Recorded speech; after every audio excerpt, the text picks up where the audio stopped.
You know what I find really interesting? I've been seeing over the past couple days a lot of people recruiting for the Amarine dungeon, and they're always recruiting in the format of a typical average MMO, where they're asking for a DPS, a healer, and a tank. Like, why though? Like the last time I did a dungeon was a few days ago. I just joined a random group with 5 other people, random invite. We all just ran in. That was it. Like quick. He didn't ask for any specifics. Nothing. Just grabbed everybody and we went. And it was a pretty okay run, especially since it was our first time, all of us. I feel like the people that have played maybe Guild Wars 2 will probably be more familiar with this kind of gameplay, where there is no like healer, there is no tank.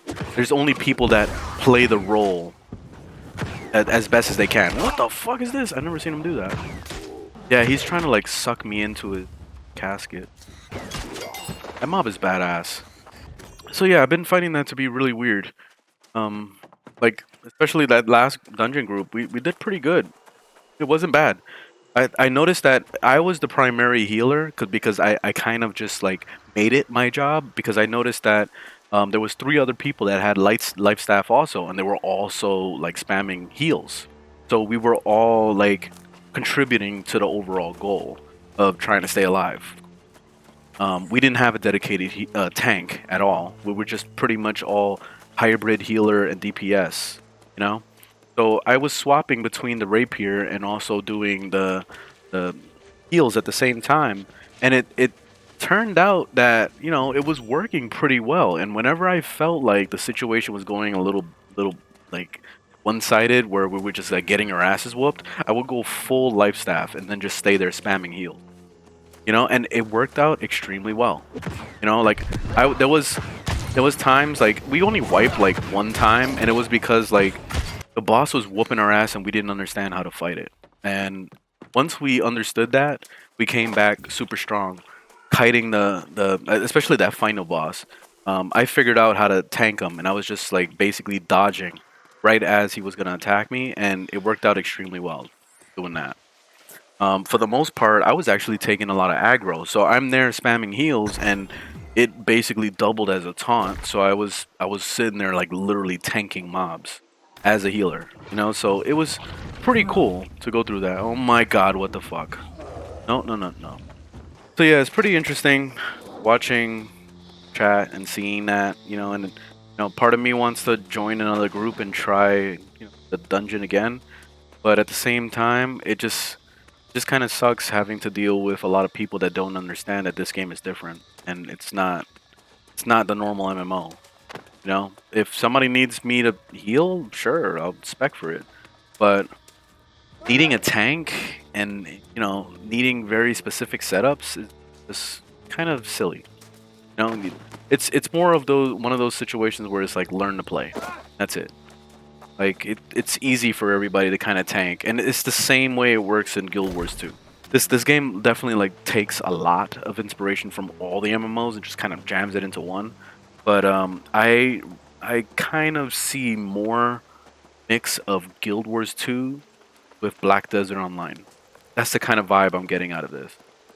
Mainly because like the core gameplay and the way like characters work, like the classless system and all that, it's very Guild Wars. And the way that it's kind of like, you do whatever you want at any point in time is still Guild Wars, because it's almost as if like you're just supposed to play this game and not worry about what place you need to level at. Like it's like Guild Wars 2 made it so that you could literally stay in one area if you wanted to, and then just keep doing the events in that area.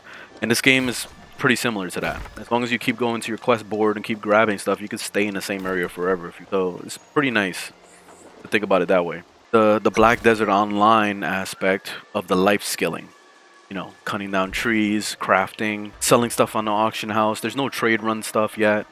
But the format that I'm noticing for trade runs that you can kind of with a little bit is like going to, let's say right here, Brightwall. There's probably items in here that people are underselling, but then overselling over here in Monarch Bluff. So what I could do is buy out people's shit on the auction house, move it over here, and sell it on this side. Um, People are getting. I mean, if you're smart with it, you wouldn't fall for that trap. But there are a lot of people, like in general, and this is just a normal thing for human beings. A lot of people don't want to do extra work to get what they need. They just want to get it. And that's why eBay is such a strong thing in real life. Because people just go on eBay, they see the thing for the lowest price possible, or maybe it's the only way to kind of get it if it's like a rare thing, and they just pick it up.